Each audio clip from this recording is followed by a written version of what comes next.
થોડા સમય અગાઉ જોયું હતું કે બનાસકાંઠાના ખેડૂતો દ્વારા કેનાલમાં બેસીને એક ગીત ગાઈને વિરોધ કરવામાં આવ્યો હતો ને એ બાદ ઘણા બધા એવા ખેડૂતો છે જે લોકો એક બાદ એક સરકારની સામે રજૂઆત કરી હતી, પરંતુ ક્યાંક હવે સાંસદ ગનીબેન ઠાકોર દ્વારા સીધા જ ભારતીય જનતા પાર્ટી ઉપર પ્રહાર કરવામાં આવ્યા છે। એટલું જ નહીં, પ્રહાર કરતાની સાથે અને જે સિંચાઈનું પાણી નથી મળી રહ્યું એ જ વાતને લઈને ગનીબેન ઠાકોર શું કહી રહ્યા છે તે પણ સાંભળીએ।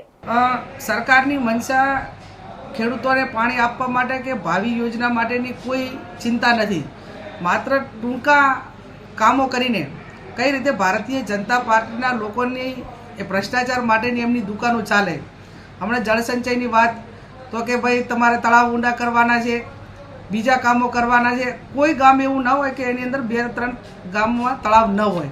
એ તળાવ ક્યારે ભરાના નથી તો પછી નવા તળાવો ઊંડા કરવાના, નવા પૈસા રોકવાના, ધારાસભ્યોની ગ્રાન્ટો એમાં કન્વર્ટ કરવાની। એટલે જે એમની જે મંશા છે એ ખેડૂતો માટે કે પાણીના સંગ્રહ માટેની નથી, માત્ર ને માત્ર જે યોજનાઓ જળસંચય માટેની ચાલે છે એ ભ્રષ્ટાચાર, એમના મળતિયાઓને કોન્ટ્રાક્ટર મળે અને ભાજપની દુકાનો ચાલે એ જ માત્ર એની જે વિસ્તારની આપણે કહ્યું કે ભૌગોલિક સ્થિતિ, જે તે વિસ્તારની ભૌગોલિક સ્થિતિ ક્યાંક 1000 ફૂટે પાણી છે, ક્યાંક 1200 ફૂટે છે, ક્યાંક જે નર્મદા કમાન એરિયાની અંદર વિસ્તાર આવતો હોય તો રિચાર્જ થયેલો તો કંઈક 200, 250, 500 ફૂટે છે। પણ અંતે ખેડૂતને પાણી માટેની જે વ્યવસ્થા કરવી જોઈએ, એનું ભાવિ પ્લાનિંગ કરવું જોઈએ, એમાં ક્યાંક ને ક્યાંક રાજ્ય સરકાર ઊણી ઉતરી છે।